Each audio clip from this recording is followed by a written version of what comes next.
apologize. I have a bit of a scratchy voice here, so let me know right away if you can't hear me at any point. My name is Jill Peterson. I work in Central IT and Enterprise Computing and Infrastructure. And this is Janelle Kistner. She works with University Relations Publication Services. We're here today to talk about CMS updates. Just the first look at what's coming down the pipeline into CMS, NDSU Web in the near future. Most of what we're talking about is either just happened very, very recently or is an active project right now. So we should expect to see things happening rather quickly. Just to let you know, the things we hear people talk about the most, I will address them today, both photo banners and web analytics. So we'll dive right in with the photo banners. This is something that is available right now. If we go to the College of Science and Mathematics website, their photo banner is active. And it's a feature that's available to all of the departments who use CMS right now. It's documented in the CMS knowledge base. And right now it's a limited feature set just to get it started. And then we can come back and figure out what more features need to be present in these photo banners. We'd rather start simple, do it right, and enhance, than throw a whole bunch of stuff up if it doesn't work anymore. So, a quick note on this. It's on the first page of your site only, the front page. So another thing that just happened is a special template for colleges. Janelle can talk about that a little bit. So we did want to distinguish the college sites a little bit, and without getting too crazy, we just gave them the black on the, underneath the links at the top. So the photo banners on all the other pages are going to be just very minimally different. Actually, yeah, because they go all the way across, right? So the three photos on the other pages will be the width of the whole space. So this is the College of Science and Math, and you can put 3. You have to do multiples of 3 to use the rotating banners. Or for low numbers. If you have 1. Or 1. Well, for colleges 1 through 5, there'll be single images. For the departments 1 or 2, will be single images before they start to automatically assemble them into groups of 3. Another change that will be coming soon, some departments like to share their social media links where they're online elsewhere. And what we'll do is have a special place in the navigation in the left column where, with whatever social media links your department has, there won't be any links for ones you don't have. There's no pressure to say everyone has to go out and get a Facebook page. But if you have it, you'll be able to make it a little more prominent right in your navigation. Some big changes are coming to the templates, some of them a little bit behind the scenes, although you'll notice them.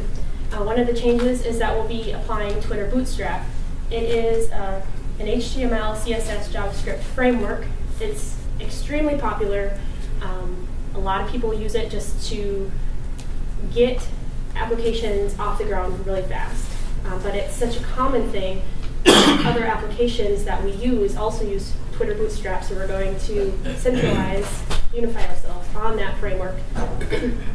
And it will make some changes to the template. It brings to us grids, and if you don't know what basic concept is, to divide the page into 12 columns, and you can use any multiple of 12. So if you want 3 columns, each using 4 of the grids, or if you want 4 columns, each uses 3 of those.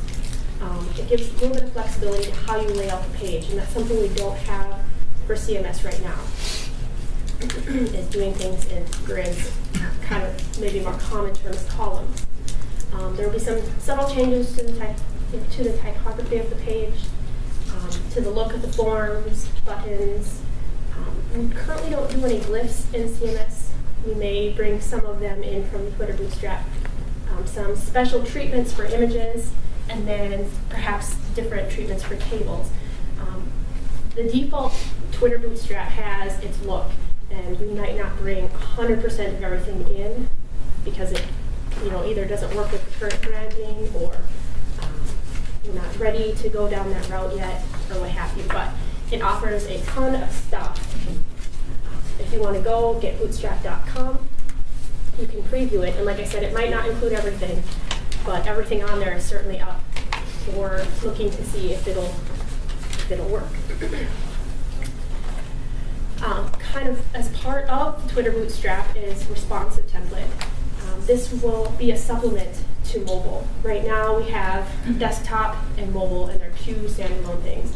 And this will enhance the desktop version so that it will look reasonably well on all of these different devices. You heard Mark talk earlier today about device proliferation. So if someone comes in with their tablet, their phone, their small little netbook, their ginormous Apple Thunderbolt display, we're going to try to accommodate all these sizes and use this area on the screen to the best we can to make it look good for everyone. We won't replace mobile. Mobile still, that version of the site still has a place. It uses shrunken down images and smaller amounts of JavaScript to make the page fast, lightweight, respect people's data caps on their phone plans and what have you. And we'll talk just a touch about this later. University relations, as we go forward, is going to help with how to lay out stuff in your page. So you have these tools, but how can we lay stuff out?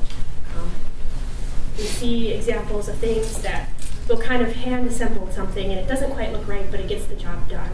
So it'll be kind of a library or a toolkit where you can go and say, hey, I saw a faculty spotlight, and it had a mugshot of the faculty person, and it had some text, and how did they do it to make it look sharp?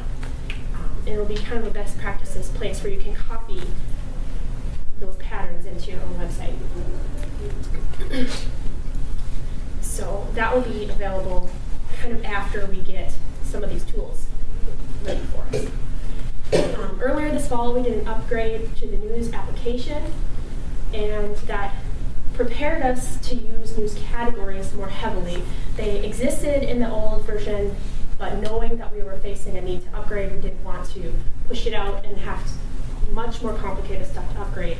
Now we're in a place to use news categories. The colleges and departments now, with some configuration, it's not something you can do without some involvement with us, but with some configuration you can kind of consume the news stories that are posted on the main NDSU news website. So for example, if a story were categorized for College of Science and Mathematics, the College of Science and Mathematics page could display that story automatically without having to copy it or manually insert a link to it or anything.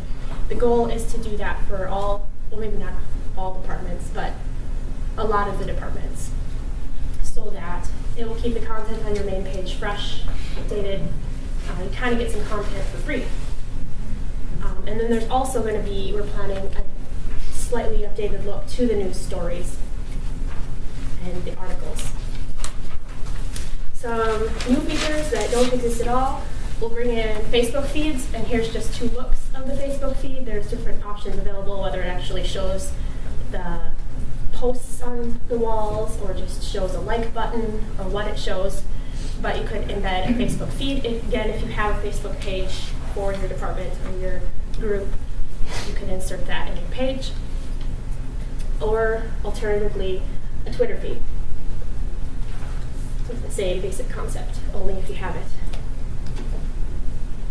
Another new feature that we're working on is the ability to open a new link in a window very thoughtfully. It goes against best practices to open links in new windows for visitors. For accessibility reasons, it's strongly discouraged. It can be disorienting. People on mobile devices even, it could be disorienting to suddenly break a back button. But we can recognize that there's some cases where we need to do this. An example that was presented was if I'm in the middle of documentation on how to use ConnectND and I want to make a link to ConnectND, I suddenly break people out of the training. So we need to have a really careful way to open links to new windows. So there'll be cases in forms you don't want to interrupt someone filling out a form because they follow your link to get more information. So we'll have an open link in the window. Sorry to be rude, I have to leave. If anyone has questions for me, I left some cards up here.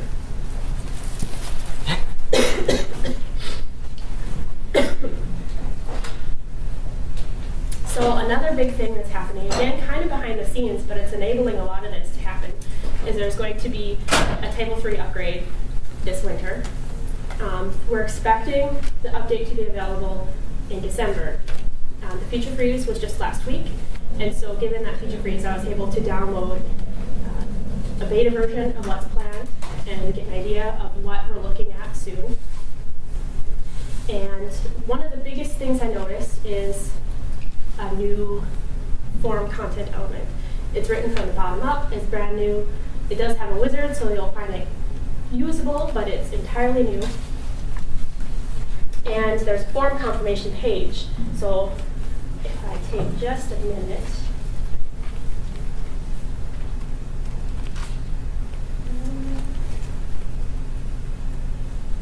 Go. Oops. The new form page, I just created a couple of pages in here, so this is not all of NDSU. And the graduate school probably wouldn't have a form on their front page and with nothing else, but shrink this down.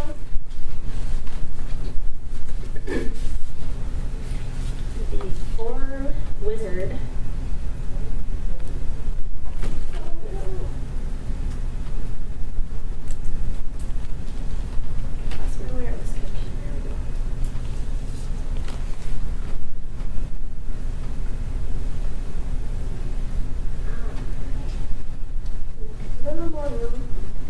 You can drag and drop fields into the form area. So if I wanted to, in my form that I have, add a text field, I can click, I can drag it over and place it in the form where I want it to be.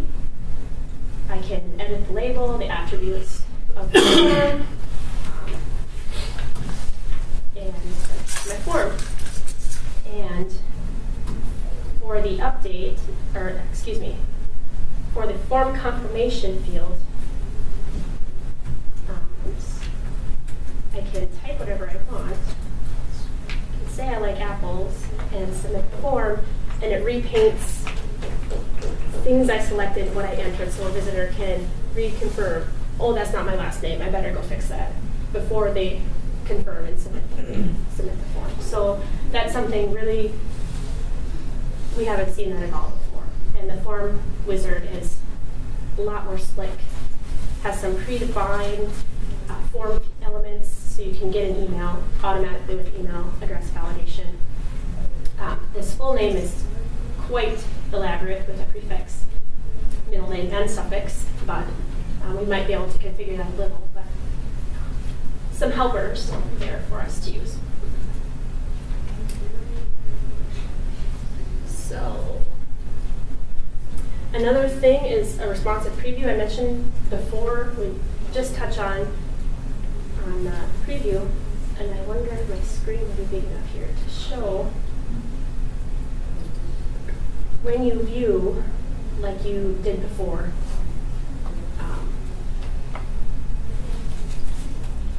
Don't have any columns in this page, but I can use predefined selections for how big the page should be, or kind of simulate the size of the device that's looking at my page. So I can go in mobile and it will shrink it down. And here I can see the changes that happen, like the navigation collapsed and the pages going more long instead of columns wide. So that'll help you without swinging your browser window all over the place, which is what I do. I change the size of my browser constantly. It'll give you a little bit easier way to preview the content that you're creating. Another thing is, and this used to be possible, it's back again, is to move elements by drag and drop. Just a simple thing to make it easier to use.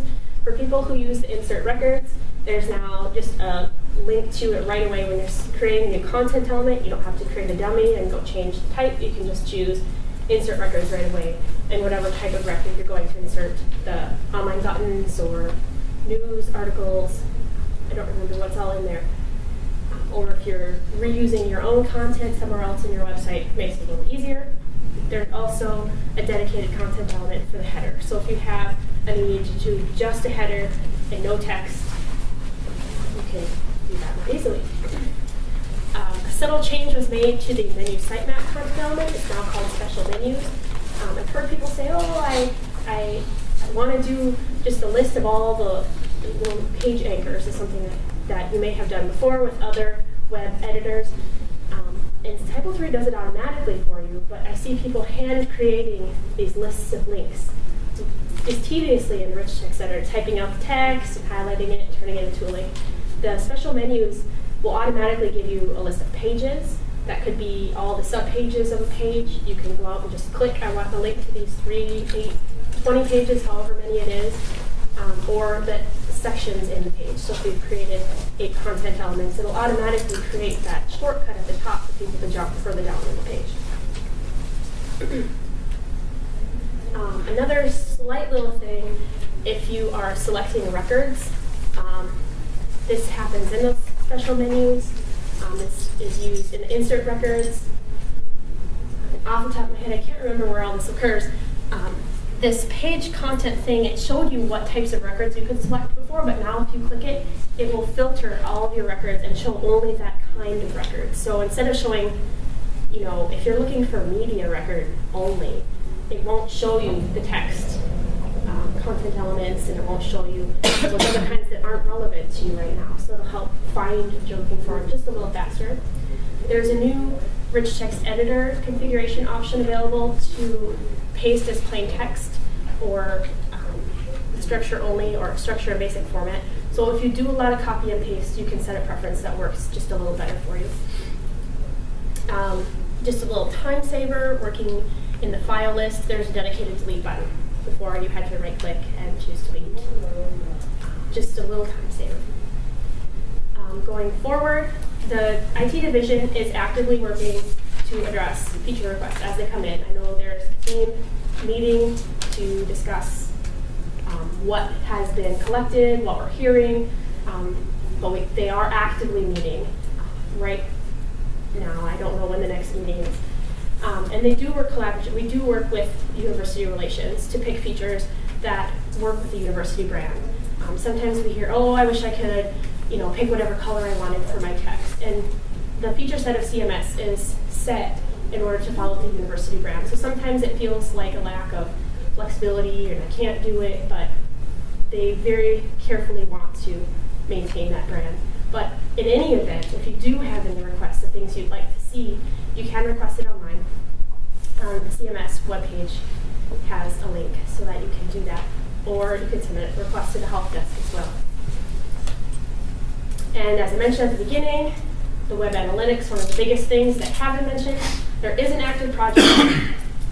It is running and collecting or aggregating page counts and everything as we speak.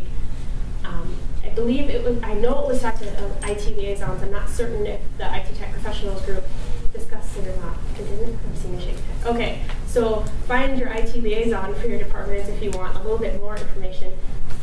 I say it's coming soon, but I honestly don't know what soon means. If that means next week or that means a couple months. But like I say, it is actively being worked on. So you can expect to see something on that front soon. And you would probably be notified if you're active CMS users. I'm sure there'll be a message to the CMS user list, though I assume also campus in general will be notified. So if you have any follow-up, do check the CMS webpage, ndsu.edu/CMS. There's the knowledge base, and in there you can see how to do photo banners. I'm not certain if there's information on these categories, or if I published that or only. I should make sure that it's actually published. There you can request features. And eventually, though it's not there yet, we don't have this layout toolkit. But once they have it available, that's where you can go to request. If you have something you're working on, you can't get it set up quite right, if you want to request how to do something else, you could do that there too. Are there any questions? Yes, Amanda. they're looking at a yearly release schedule? For Typo 3, for the features, for Typo 3, we use the long-term support versions. The one we're on right now, we have been using with, of course, like security patches and bug fixes. 3 years is the release cycle. I can't necessarily predict if we'll continue on with that. With the number of people using CMS, we don't like to do major upgrades too often because we have a whole mass of people pounding on their keyboard saying, why did Jill make me do all this work? But certainly there could be a possibility we see another version that gives us something unique.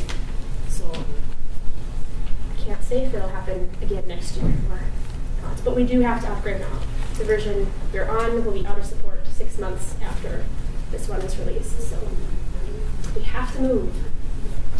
Yes. Are you planning to do some workshops or things like that for the new features when it comes out in December? Yes. For the actual upgrade, there will absolutely certainly be something dedicated to what happened during math with a little bit more demonstration than we did today. Yes. And I can't necessarily speak for the training group, but I think if they see that there's a lot of things, they may also offer additional training. But I certainly can't say for sure.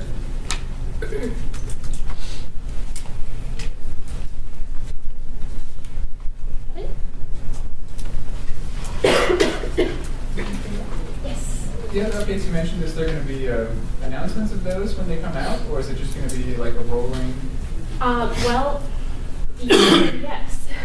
I don't think there's not going to be a hooray, everything's done. But as each thing comes out, we will let you know. There will be probably at minimum a message posted on the CMS news, on the main CMS page, and there's links on the CMS login to those news articles. The bigger things I would expect will also be posted to the CMS user list. If you're not subscribed to the user list, there is a link on the CMS page to the Typo 3 user group, and that has details on how to subscribe to the mailing list. And that would also be if we have I shouldn't say if, when we have more concrete things to share about the upgrade, dates, times, demos, tutorial kind of things, that'll also get posted to the user group mailing list.